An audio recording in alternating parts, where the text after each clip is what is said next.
Hello friends, আজ আমি ইলিশ ভাপা নিয়ে চলে এসেছি। তো প্রথমে ইলিশ মাছগুলোকে ধুয়ে নিয়েছি ভালো করে। এখানে ধুয়ে নিতে হবে ভালো করে। আর এখানে আমি সাদা সর্ষে নিয়েছি, সাদা সর্ষেটাকে খুব ভালো করে বেটে নেব। সেই জন্য 3টে কাঁচা লঙ্কা নিয়েছি। তোমরা চাইলে আরও নিতে পারো, কাঁচা লঙ্কাগুলো ঝাল ছিল সেই জন্য 3টেই নেওয়া হয়েছে।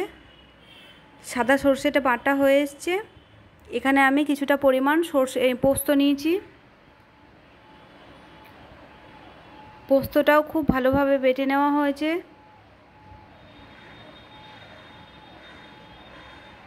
এখানে সর্ষে পোস্ত বাটা কমপ্লিট হয়ে এসছে।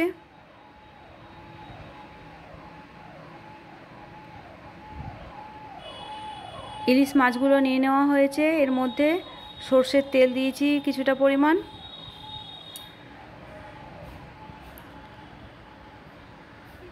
এখানে পোস্ত দিয়েছি, পোস্ত বাটা বেটে রেখেছি, যেটা সাদা সর্ষে বাটা,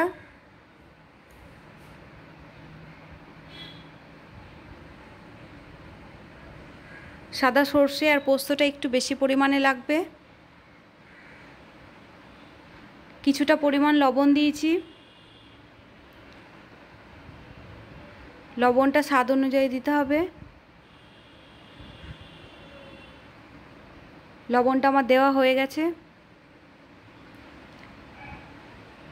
এরপরে আমি হাফ চা চামচ হলুদের গুঁড়ো দিয়ে দিচ্ছি।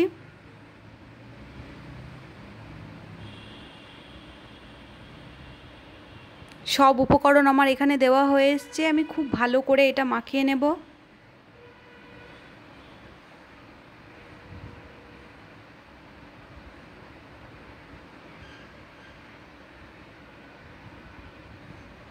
খুব ভালো করে মাখিয়ে নিয়েছি। সর্ষে পোস্ত তেল সব একসঙ্গে ভালো করে মাখানো হয়ে গেছে আমার। দেখো, একটা তুলে দেখাচ্ছি।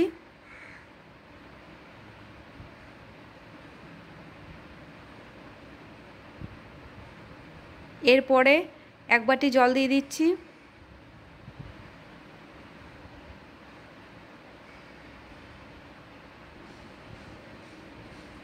ইলিশ ভাপাটা হয়ে যাওয়ার পরে যাতে এইরকম থাকে সেই জন্য আমি আরেকটু জল দেব।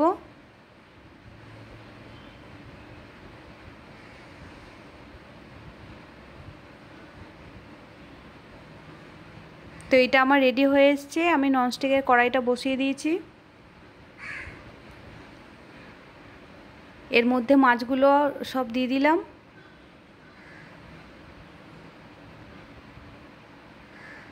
এটা অনেকে টিফিন কৌটোতে ভরেও করে। কড়াইয়ের মধ্যে জল দিয়ে টিফিন কৌটোতে ভরে ঢাকা দিয়ে দেয়। আমি এটা ডাইরেক্ট কড়াইয়ের মধ্যেই করছি। প্রথমে আমি দমটা বাড়িয়ে দিলাম।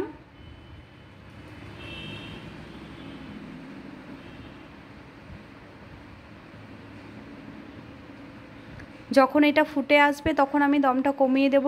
তো দেখো, আমার ফুটে এসছে।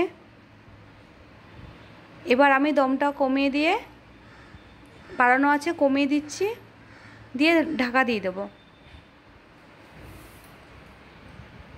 একদম দম কিন্তু কমিয়ে দিতে হবে, না তো লেগে যাবে।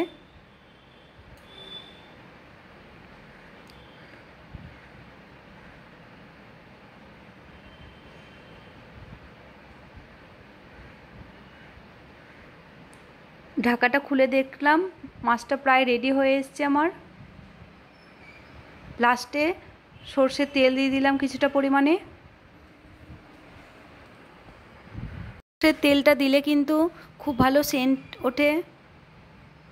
দেখো, মাছটা সেদ্ধ হয়ে এসছে আর গ্রেভিটা কিন্তু এরকমই হয়েছে।